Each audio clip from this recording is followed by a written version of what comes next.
Ever wondered why Australians drive on the left side of the road while Americans stick to the right? Or why a simple trip to the coffee shop in Australia might totally throw you off if you're used to the US? Well, buckle up because we're about to dive into some of the wildest, most surprising differences between these two countries that you won't believe. From how we drive, what we tip, to even the way we drink our coffee, there's a whole world of contrast you probably never saw coming.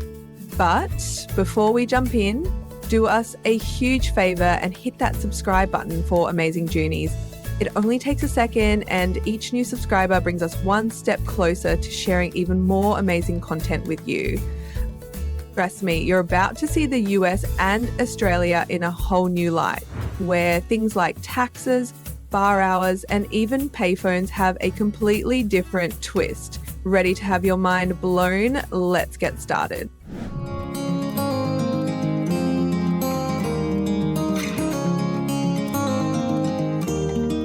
In Australia, they drive on the left side of the road with the steering wheel on the right. Sounds a bit odd, right?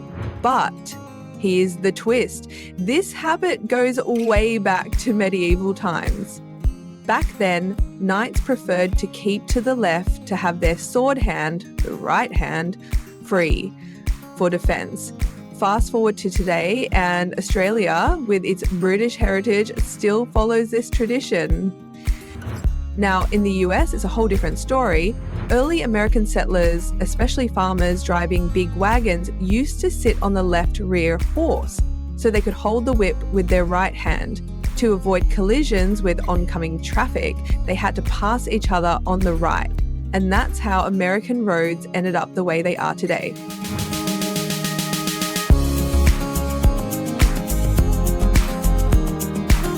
Here's something that might surprise you.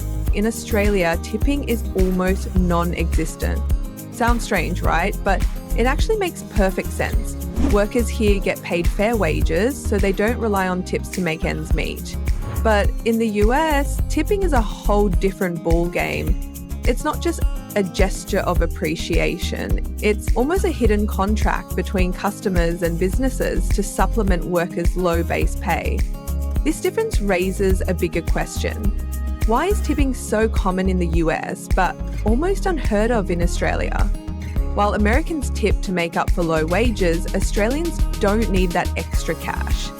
They have a more straightforward approach to pay, where workers are compensated fairly for their labour.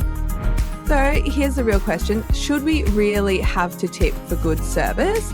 And what does it say about society when tipping becomes the norm, not the exception?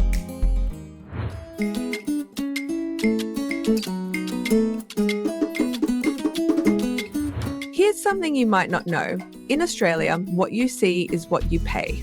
Prices already include tax, so when you grab that coffee or burger, the final price is exactly what's listed on the menu. No math, no surprises, just pay and go.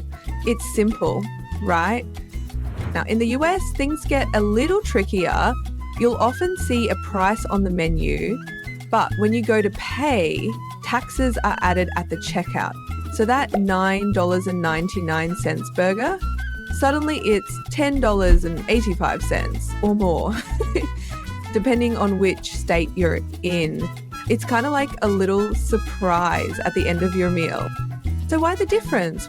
Well, Australia goes for simplicity and transparency, making it way easier for you to budget and not get caught off guard. Meanwhile, in the US, the system is a bit more decentralized. Each state sets its own tax rate, which can vary wildly from one place to another.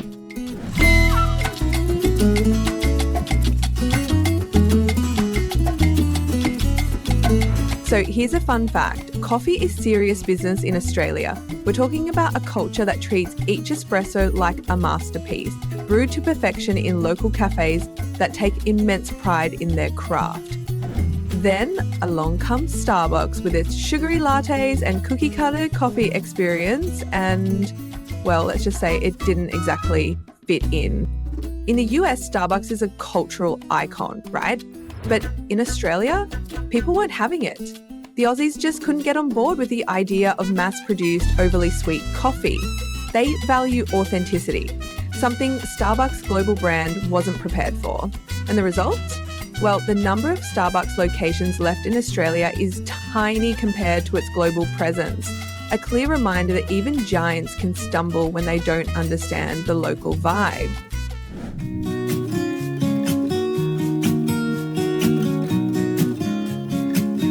Here's a fun fact. Ask any American to name an Australian beer, and chances are the first answer will be Foster's. It's been marketed as Australian for beer in the US, becoming this huge symbol of Aussie drinking culture. But here's where things get interesting. This isn't the full picture. In Australia, Foster's is actually more of a foreign curiosity than a local favourite. Seriously, it's nowhere near the go-to choice. Aussies prefer beers like VB or Carlton, brands that truly represent the local drinking scene. For Australians, Foster's isn't part of the everyday beer experience. It's mostly just something famous abroad thanks to clever marketing. But it's not what you'd typically find at a local pub.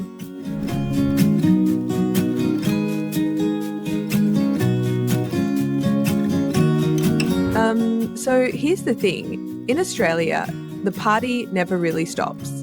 A lot of bars are open until 4 a.m. and some even go 24/7. Seriously, if you're a night owl or someone who loves chasing the dawn, you'll fit right in. It's just how things are down under, where late night hangouts are a normal part of the social scene. Aussies love to keep the vibe going no matter the hour. Now, in the US is a whole different story.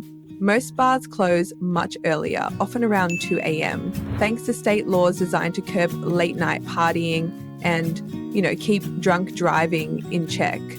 While the rules vary by state, the overall vibe is pretty clear. When the clock hits 2, it's time to call it a night.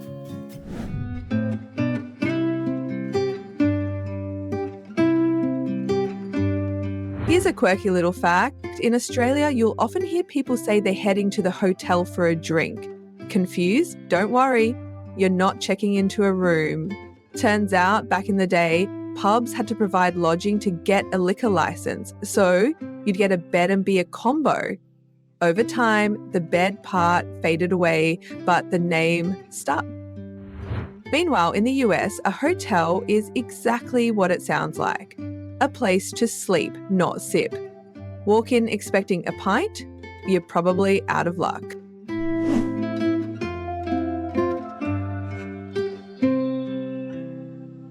So here's a fun one for you. In Australia, you can start drinking legally at 18, and in some cases even a bit younger in private settings, as long as it's done responsibly. Pretty chill, right? The idea is to give people a bit more freedom while encouraging responsibility. Now hop over to the US and it's a whole different story. The drinking age is locked at 21. No exceptions, no wiggle room. If you're under that age, you're out of luck. It's all about keeping things strict and regulated.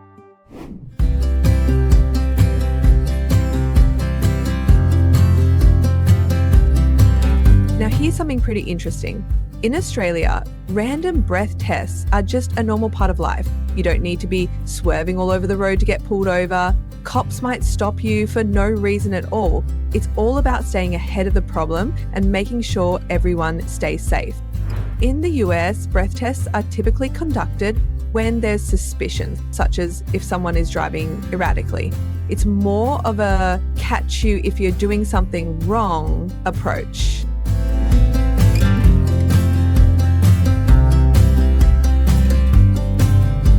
Okay, let's talk cars for a second. Over in Australia, small cars are king. They're practical, fuel efficient, and perfect for squeezing through narrow city streets or cruising along those beautiful winding coastal roads. Now hop over to the US and it's a whole different story. There, it's all about big, powerful SUVs and trucks designed for long drives across wide highways and plenty of space. Why the contrast? It really comes down to lifestyle and geography. In Australia, practicality and getting around quickly are key, but in the US, it's all about comfort and space. With more open roads and a culture that loves bigger vehicles, Americans tend to go for larger cars that offer more room for those long drives.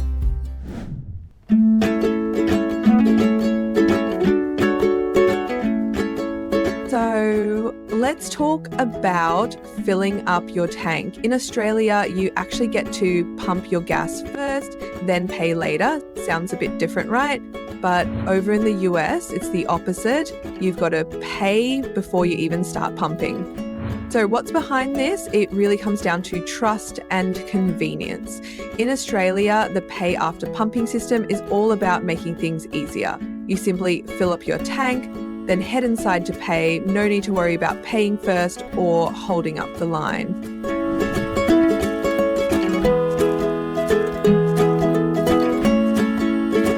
In Australia, roundabouts are the go-to solution at intersections. They keep traffic flowing smoothly without all those annoying stops. It's a more efficient way to get around. No need to come to a complete halt every few minutes.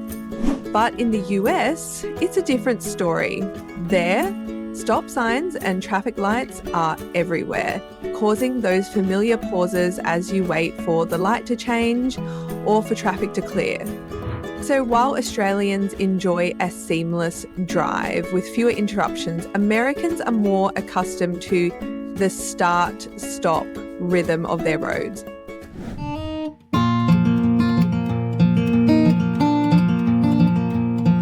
And so here's something interesting. In Australia, when you hit a red light, it's a hard stop. No exceptions. You wait, end of story. And if you're thinking about turning left at a red light, which for Aussies is like a right turn in the US, forget it. That's just not allowed.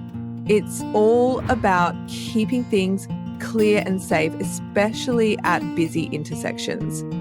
Now, in the US, things get a bit more flexible. Here, you can often turn right at a red light as long as it's safe and there's no sign saying otherwise. It's a small but handy freedom that helps traffic keep moving. So yeah, this really shows a difference in mindset. Australia likes to keep rules nice and simple, while the US leans a bit more on practicality, giving drivers a little more freedom to make their own call.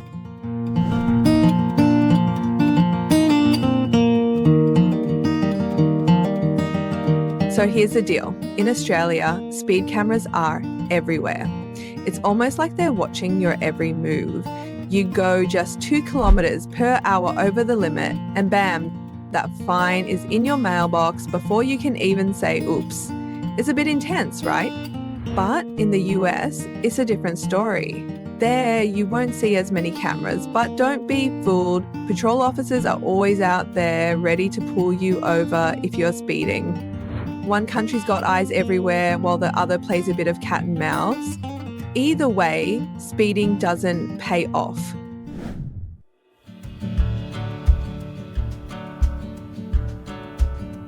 In Australia, there's this cool thing where public schools use houses to build team spirit, kind of like Gryffindor and Slytherin, but with less Quidditch. Students compete in sports, academics, and more, proudly wearing their house colours.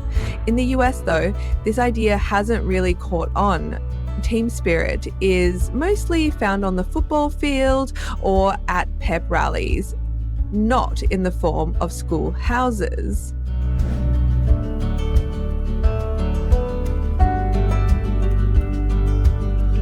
In Australia, it's pretty common for students to take a gap year after high school. They use this time to travel, work, or volunteer, giving them a chance to gain life experience before jumping into university or their careers. It's seen as a well-deserved break to recharge and explore the world. In the US, though, things are a bit different. While the idea is starting to catch on, most students head straight to college. The fast-pacing education and career culture doesn't leave much room for taking a year off.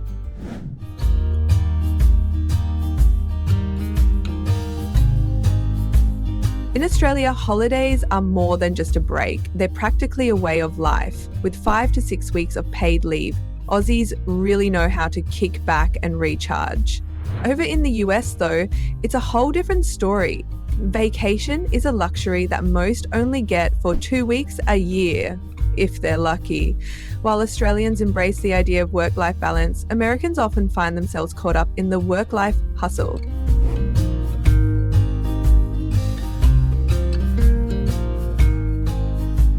So, if you ever find yourself in Australia, be ready for cricket and Aussie rules football. These sports are practically in the Aussie DNA. They're fast, iconic, and loved with a passion. Now hop over to the US and it's a whole different ballgame. Football and basketball are the kings with their own high-energy, massive fan bases.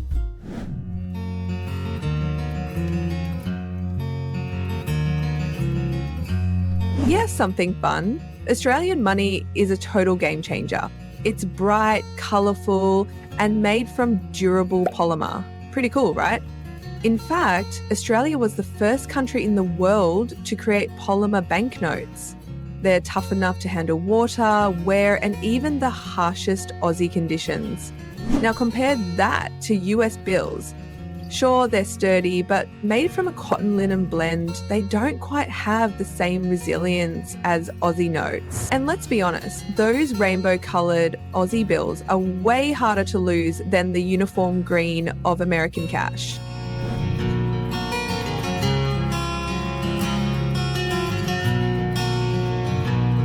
So here's a fun little difference. Australia switched to the metric system back in the 1970s. Why? Well, it was all about staying in sync with the rest of the world for things like trade and science. But in the US, they stuck with the imperial system, mostly because the cost of converting everything would have been huge. And let's be real, old habits die hard. So now you've got Australia easily flowing with global standards, while the US marches to the beat of its own quirky, unique and measuring system.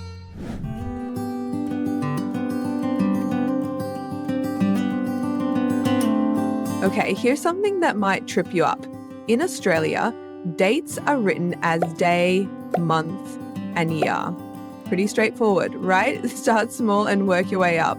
But in the US, it's the opposite. Month, day, and year, which can definitely leave people scratching their heads when they first encounter it. The difference? It all comes down to tradition. Australia follows the British system, which prioritizes sequence and clarity. On the other hand, the US adopted the month-first format due to historical influences, especially the way dates were spoken in the past. For instance, Americans would say December 25th before writing it down.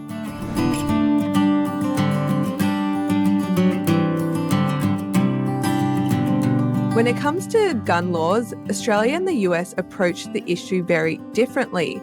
In Australia, owning a gun is not as simple as just purchasing one. You need a valid reason, such as farming or sports, and must undergo background checks and proper training. Self-defense?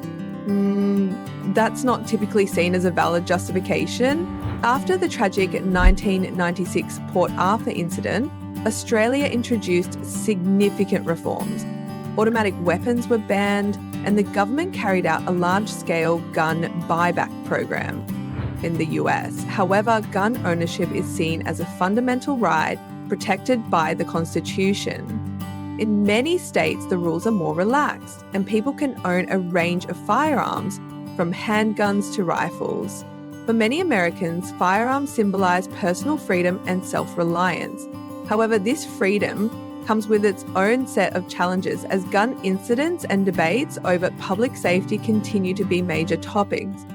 Australia prioritises control for public safety, while the US emphasises individual rights. But the question remains, how do we balance the right to personal freedom with the need for safety in society?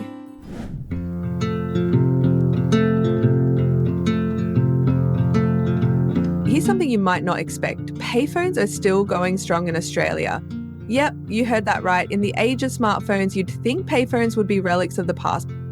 But surprisingly, many of these iconic booths are still up and running. offering free local calls to anyone who needs them. Pretty cool, right? So why do these old school payphones still stick around? It's all about accessibility. Australia is vast, with sprawling rural areas and remote locations where mobile coverage can be spotty at best. In these places, payphones become a lifeline, connecting people, especially during emergencies or natural disasters when reliable mobile networks might fail. Meanwhile, in places like the US, payphones have all but disappeared, replaced by smartphones that seem to be everywhere. But in Australia, these booths stand as both a nostalgic reminder and a practical necessity. Sometimes the old ways have a way of sticking around, and maybe we need them more than we think.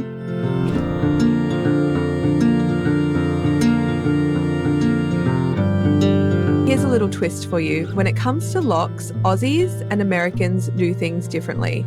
In Australia, you turn a lock counterclockwise to secure it. But in the US, it's the opposite. Clockwise is the way to go. Seems like a small difference, right? But it's actually a fun example of how design can vary depending on where you are. This difference comes from history and design influences. Australian locks follow British engineering traditions, where counterclockwise became the standard. Meanwhile, US hardware manufacturers popularized the clockwise motion, and that stuck.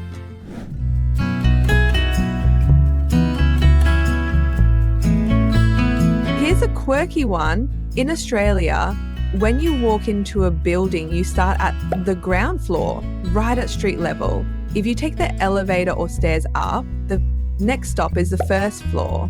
Pretty straightforward, right? But in the US, things get a little different. The floor at street level, that's often called the first floor, and the one above is the second. So why the switch up? Well, Australia sticks with the British system, which makes sense when you think about it. Start with the ground, then the floors follow. Meanwhile, the US just decided to call the first accessible floor the first. Simple, but it can definitely throw you off if you're not paying attention.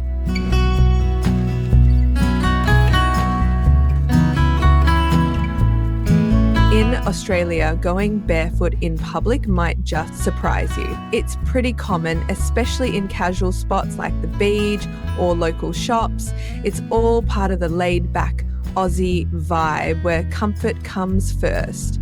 But don't get too relaxed. When you step into more formal places like restaurants or malls, shoes are a must. Over in the US, it's a bit more strict. In most public places, wearing shoes is pretty much expected, mainly because of health and safety rules. Sure, you can go barefoot at home or on the beach, but walking into a store without shoes, that'll probably turn some heads, and not in a good way.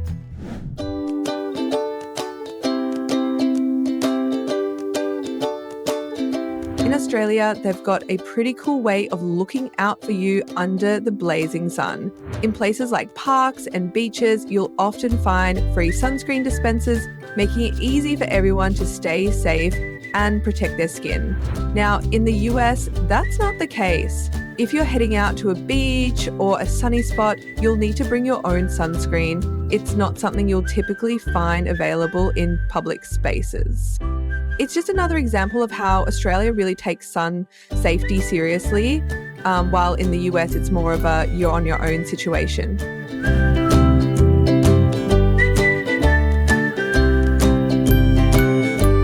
In Australia, healthcare is seen as a right, not something you have to fight for. Thanks to Medicare, the government-funded system, essential treatments are covered, and public hospital care often comes at little or no cost.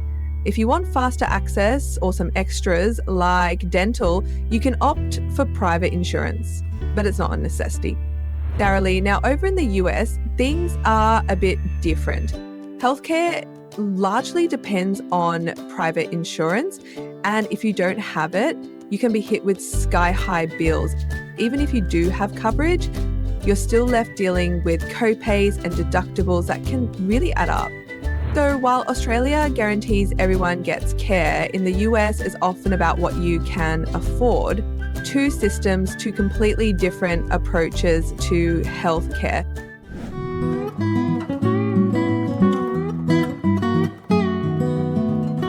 So here's a fun one. In Australia, egg yolks are that rich, bright orange colour. Why? Because the hens there get to eat a natural diet full of things like grasses and seeds. But over in the US, you'll notice the yolks are usually a bit paler. This often comes from factory farming practices where the hen's diet isn't as varied. It's a small difference, but it's pretty telling when you crack open an egg.